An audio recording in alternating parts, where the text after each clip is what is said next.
اكتر حاجة بتبوظ اي مشروع موشن هي العشوائية، ومن افضل الحاجات اللي بتساعدنا على تنظيم الشغل حاجة اسمها النال اوبجكت. النهاردة هنتكلم عنه بشكل مفصل وهنجيب الحالات اللي النال ممكن يساعدنا فيها عشان نفهم بشكل عملي. فيلا بينا نبدأ على طول. انا احمد صقر وانت بتشوف قناة موشن ويزارد.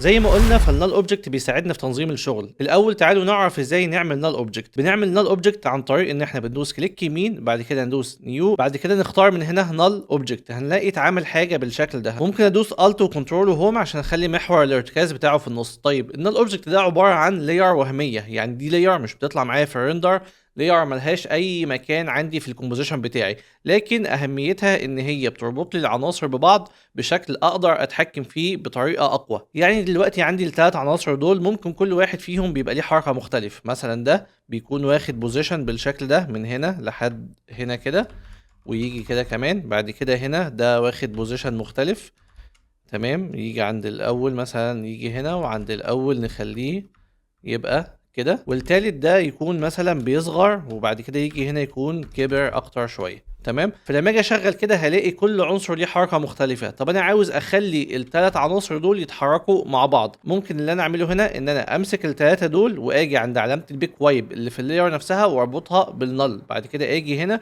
وادوس بوزيشن الت شيفت بي، بعد كده اجي في الاخر هنا واحركه بالشكل ده، وممكن يجيبه هنا كمان.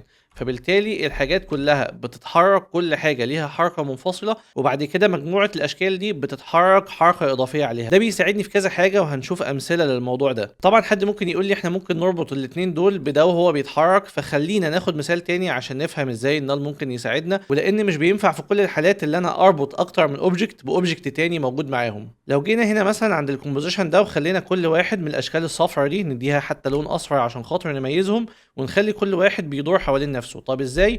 خلينا نعملها باكسبريشن عشان يبقى الموضوع اسهل. ادوس هنا على حرف الار، بعد كده ادوس الت وادوس على علامه الساعه واكتب تايم في 50، ادوس انتر، هلاقي ده بيلف معايا بالشكل ده. لو خدت الروتيشن ده كده كنترول سي وبعد كده علمت على الثلاثه دول ودوست حرف الار ومسكت الروتيشن بتاع الثلاثه، انا دايس كنترول وانا بمشي بينهم عشان خاطر يفضل يعمل لي سيلكت عليهم كلهم، وادوس كنترول في، بعد كده اشغل هلاقيهم كلهم بيتعمل لهم روتيشن. طيب انا دلوقتي عاوز الشكل ده يلف وهم يلفوا حواليه، بس في نفس الوقت الشكل ده بيكبر معايا، بس مش عاوزهم هم يكبروا. بمعنى ان انا لو جيت هنا وعملت سكيل بالشكل ده، دوست الت شيفت اس وبعد كده جيت عند ثانيتين وكبرته بالطريقه دي، تمام. وبعد كده جيت هنا ودوست الت شيفت ار، بعد كده جيت برضو عند ثانيتين وخليته يلف 180 درجه بالشكل ده، بدوس شيفت زائد عشان خاطر يلف لي 10 درجات في المره الواحده. بعد كده رجعت في الاول وخليت الاشكال دي يكونوا مربوطين بالشكل ده. اللي هيحصل معايا كالاتي، ندوس هنا حرف الان بس عشان نقفل الكومبوزيشن، هلاقيهم بيكبروا وبيخرجوا بره الكومبوزيشن لان انا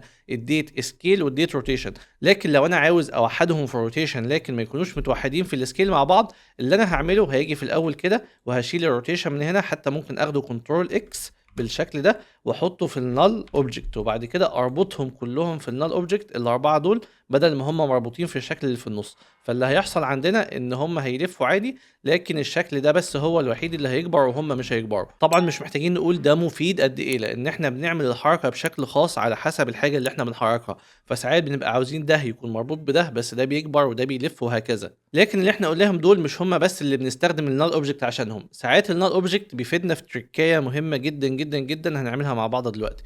لو افترضنا ان الكام عنصر دول وهما بيلفوا حوالين نفسهم، بالذات العناصر اللي باللون الاصفر، وهما بيلفوا واخدين بوزيشن بيتحركوا، لو دوسنا الت شيفت بي بالشكل ده وبعد كده جينا هنا عند الثانيه رقم 2 وخلينا كل واحد يتحرك بشكل ما كده كده، مش لازم يبعد قوي كده كده، وشغلنا، هيحصل ايه دلوقتي؟ كل حاجه فيهم واخده بوزيشن. طب لو انا عاوز بقى احركهم كلهم كده، عاوز اخلي الشكل ده يتحرك كله مع بعضه، طب همسك بقى واحد واحد اعلم على الاتنين فريم بالشكل ده واحركهم مع بعض وهكذا. لا، في حل حلو جدا ان انا بدوس الت ان، وطبعا انا عامل اختصار وفي كتاب اختصارات ليا، وبربط الحاجات دي بالنال اوبجكت. يعني لو شلنا النال اوبجكت ده وشغلنا هنلاقي الحركه اللي احنا عاملينها من شويه. طيب انا عاوز احركهم كلهم ليمين الشاشه او شمال الشاشه او في اي حته، او حتى اعمل سكيل مبوظ كل حاجه. فالحل هنا ان انا اروح رابطهم تاني بالنال اوبجكت الجديد ده، تمام. بعد كده خلاص هم اتربطوا بالنال اوبجكت، اروح جايبهم كده في المكان اللي انا عاوزه، بعد كده احذف النال اوبجكت بتاعي، خلاص ما بقاش ليه لازمه.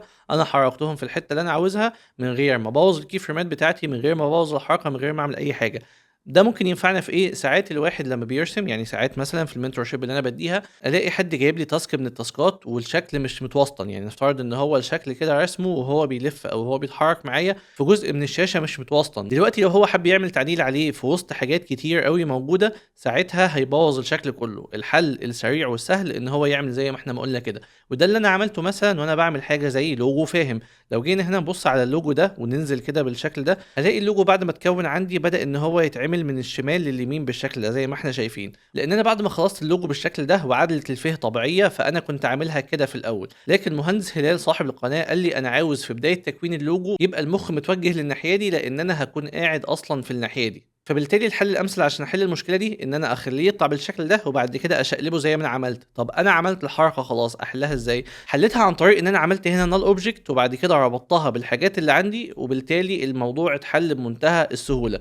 نفس الكلام هنا في اللوجو ده، لما نيجي نبص كده هنلاقي ان الحاجات دي كلها بتلف زي ما احنا شايفين وهي مربوطه بنال اوبجكت معين، لان كل واحد فيهم ليهم حركه مستقله. هننزل برضو نبص على الحاجات اللي تحت كده هنلاقي ان كلهم برضو مربوطين بالنال اوبجكت ده. لو جينا نبص هنلاقي ان ده وده مربوطين بالنال اوبجكت ده عشان خاطر الحركه بتاعتهم برضو تبقى شغاله وفي نفس الوقت بياخدوا حركه اضافيه، وده الناتج النهائي واللي ساعدني فيه النال اوبجكت. لولا النال اوبجكت ما كنتش اقدر اظبط الحركه بشكل مظبوط بالطريقه دي.